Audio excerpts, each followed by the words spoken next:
Hi guys, कैसे हैं आप सब लोग। आई होप आप लोग सब ठीक होंगे और हम भी सब ठीक हैं। और आज मैं ये वीडियो रिकॉर्ड कर रही हूँ अपने how was my second trimester. So कुछ कुछ आप लोगों से चीज़ें शेयर करनी थी क्योंकि फ़र्स्ट टाइम हमारे साथ भी हुआ तो ही हमें पता चला। और काफ़ी सारी मैंने अपनी फ़र्स्ट आपको वीडियो में बताया होगा, जो फ़र्स्ट जिससे मेरी देखी होगी फ़र्स्ट ट्राइमेस्टर की, वो अलग थी। और वो उसमें मैंने मेंशन किया था कि प्रॉब्लम एक्चुअल में हुई क्या थी।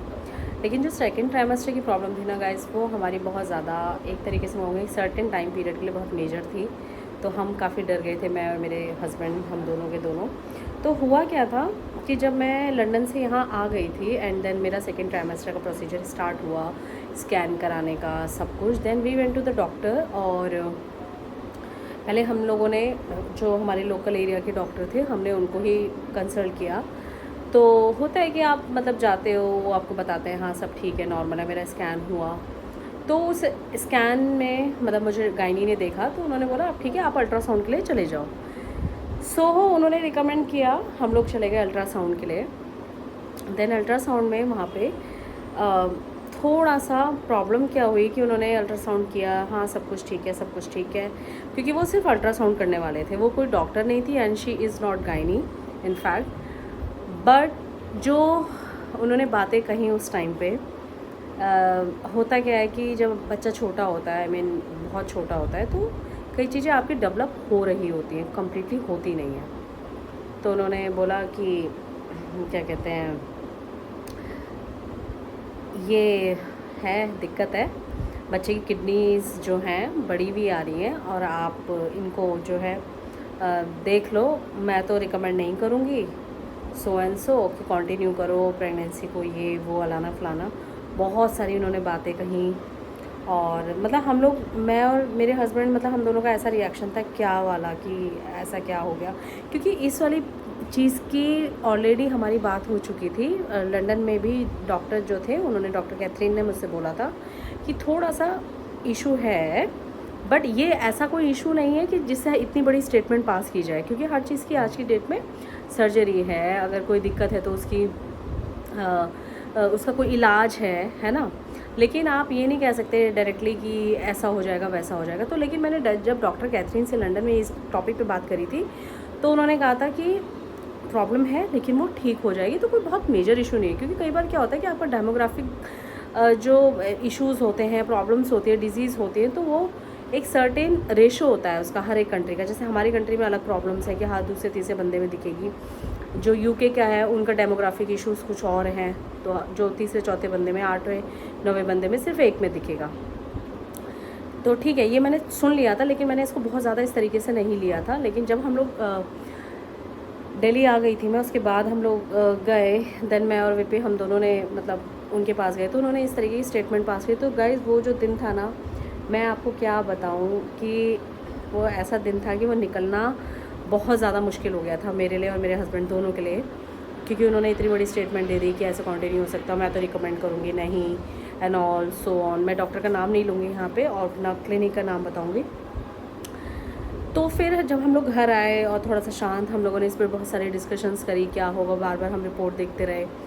उसके बाद शाम को जब मेरे हस्बैंड ने मतलब बातचीत करना स्टार्ट करा और उसे पूछा, फाइल इधर उधर दिखाई, रिपोर्ट्स इधर दिखाई, मेरी पुरानी वाली भी न्यू वाली भी, तब होते हैं कि आपके पास फीडबैक आने स्टार्ट हो जाते हैं। फिर फीडबैक आया कि क्या बोलते हैं, ठीक है आप, ऐसा कोई मेन इशू नहीं है, आप जा कर के, गर्मी बहुत हो रही है, आप जा कर के इस चीज़ का सॉल्यूशन है। तो जब सारे डॉक्टर्स की फीडबैक आए ना कि हो सकता है इतना तो मिनिमम है, कोई बात नहीं, आप दिखाओ किसी अच्छे, अल्ट्रासाउंड कराओ अच्छी जगह पे, अच्छे डॉक्टर को रिकमेंड करा उन लोगों ने। फिर हम लोग मुरादाबाद से दिल्ली आए।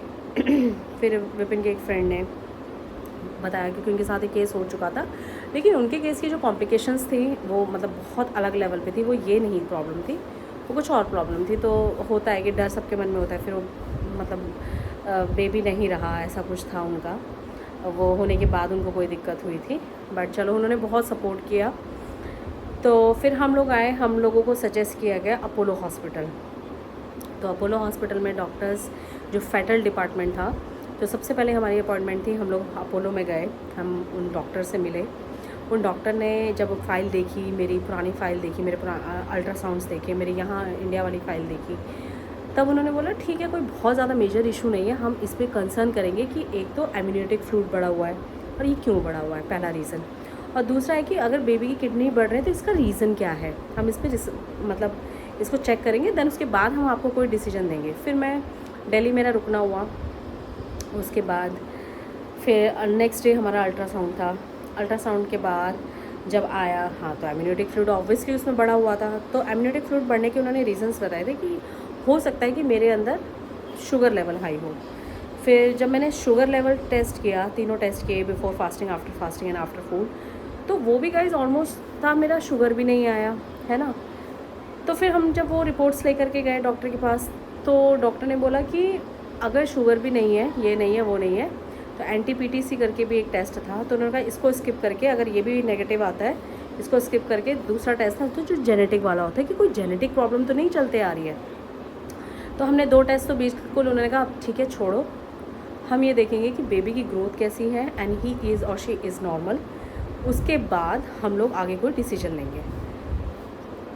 सॉरी। तो जब उन लोगों ने वो पूरे टेस्ट किए, मेरे सारे टेस्ट नॉर्मल आए, मेरे सारे अल्ट्रासाउंड्स नॉर्मल आए, एम्यूनिटिक फ्लूइड बढ़ा हुआ था लेकिन उसके कोई और रीजंस, कई बार होता है कि आपकी एक अपनी एक बॉडी टाइप होता है, किसी चीज़ का एक अपना टाइप होता है, तो उसमें फ्लूइड बढ़ा हुआ था ऑब्वियसली लेकिन रिपोर्ट वाज वेरी नॉर्मल।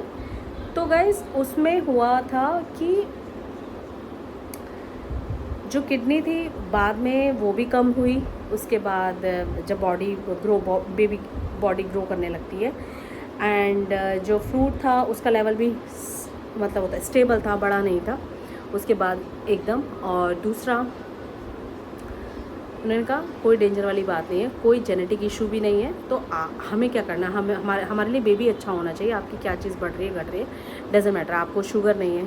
तो हम इस चीज़ में बहुत ज़्यादा खुश हुए दोनों हस्बैंड वाइफ, मतलब हम नॉर्मल हो गए थे। लेकिन मेरे को वो दिन अभी भी याद आता है कि उन्होंने कैसे कैसे गई थी, लेकिन होता है, सबकी लाइफ का एक अपना पार्ट होता है। तो देखो, और मैं ये चीज़ मानती हूँ कि जो भगवान का आशीर्वाद होता है, क्या डिसीजन में क्या होना चाहिए, जो ईश्वर का एक अपना डिसीजन होता है वो सबसे ऊपर होता है कि आप कहाँ पे कैसे क्यों, ये सिचुएशन को बैलेंस करना सब उनके हाथ पे। तो भगवान का तो इसमें मैं कहूँगी बहुत बड़ा आशीर्वाद उनका रहा, ईश्वर का, कि बहुत अच्छे से उन लोगों ने चीज़ करी। वो जो जेनेटिक वाला टेस्ट था उसमें रिस्क भी होता है, 0.00% का उसमें रिस्क होता है कि मिसकैरेज होने के चांसेस होते हैं, बेबी को सिरिंज लग सकती है या कुछ भी हो सकता है।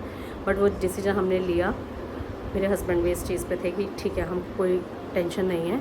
तो उसमें क्या होता है कि वो 75 ग्राम तक फ्लूइड निकालते हैं आपका, एंड जेनेटिक टेस्ट के लिए भेजते हैं, देखते हैं, सो ऑन बहुत सारी चीज़ें। मैं कोई एक्सपर्ट नहीं हूँ, लेकिन जो मेरे साथ हुआ है मैं आप लोगों को शेयर कर रही हूँ। तो गाइज़ मैं ये कहना चाहती हूँ कि अगर ऐसी कोई भी दिक्कत आपकी, देखो सबकी प्रेगनेंसी बहुत अलग होती है, सबकी प्रेगनेंसी में अलग अलग तरीके के इश्यूज़ होते हैं, लेकिन सबसे इम्पॉर्टेंट बात ये होती है कि अपना मनोबल, अपना विश्वास कभी मत छोड़ो, और अपनी जिसको भी आप मानते हो, कोई गुरु हैं, कोई किसी भी सर्कल से आप हो, किसी भी कम्युनिटी से आप हो, डजेंट मैटर, लेकिन अपने में विश्वास रखना और अपने में विश्वास बनाए रखना इस सिचुएशन में बहुत ज़्यादा ज़रूरी होता है। हर चीज़ का इलाज जो है, हर चीज़ की एक सॉल्यूशन देखो ऊपर वाले ने कहीं ना कहीं सबके लिए दिया हुआ है ना। हम बहुत ज़्यादा सोच लेते हैं, मतलब उस टाइम पे हम भी बहुत सोच रहे थे, लेकिन सब अच्छा होता है एट द एंड, क्योंकि ईश्वर का हाथ होना बहुत ज़्यादा ज़रूरी है किसी भी सिचुएशन से। अब ये बहुत ज़्यादा क्लेशे हो जाएगा, मैं इस चीज़ को मतलब बहुत रिपीट करूँगी, तो ये हमारे साथ दिक्कत हुई। इसलिए मैंने अपनी प्रेगनेंसी भी गाइस किसी के साथ रिवील नहीं करी थी, क्योंकि मुझे बहुत ज़्यादा डर लग रहा था। हम उस ट्रॉमा से बाहर ही नहीं आ पा रहे थे कि किसको बताएं क्या। मेरे 1-2 फ्रेंड्स हैं मेरे जिनको मैंने बताया हुआ था, जो मतलब ऑलरेडी उसका बेबी है, तो वो मुझे गाइड कर रही थी। और लंदन में ऐसा कोई इशू पता नहीं था, तो लेकिन वो नॉर्मल तरीके से मुझे गाइड कर रहे थे। बाकी ऐसा कोई इशू नहीं है, टचवुड अभी तक सब ठीक है। एंड यही रीज़न था कि मैंने अपनी प्रेगनेंसी रिवील भी नहीं करी थी किसी को। सो बस अभी तक ठीक जा रहा है, and I am healthy, baby is healthy, which is very important for us, for both of us, and that's it. तो गाइज़ बस आई होप आपको ये मेरी प्रॉब्लम जो है सबकी प्रेगनेंसी मतलब जो है अलग अलग होती है, तो आपको समझ आई होगी। और जो भी लेडीज़ प्रेग्नेंट हैं उनके लिए बहुत दिल से दुआएं हैं कि बहुत अच्छे से आपका बेबी आ जाए, बहुत अच्छे आप रहो, बहुत अच्छे हेल्दी वेल्दी आप रहो, और घबराओ नहीं, प्रे करते रहो, अपना विश्वास रखो, खूब अच्छा खाओ पियो, अपने आप को सेल्फ पैम्पर करो, वो बहुत ज़्यादा इंपॉर्टेंट है। खुश रहो और सारे त्यौहार सेलिब्रेट करो, अब तो त्यौहार ही त्यौहार आ रहे हैं, है ना। तो जल्दी मिलते हैं अब नेक्स्ट वीडियो के साथ, और वो वीडियो अब थोड़ी सी self pampering, self care during the pregnancy, वो मैं आपको सारे बताऊंगी कि मैं अपनी स्किन का ध्यान कैसे रख रही हूँ।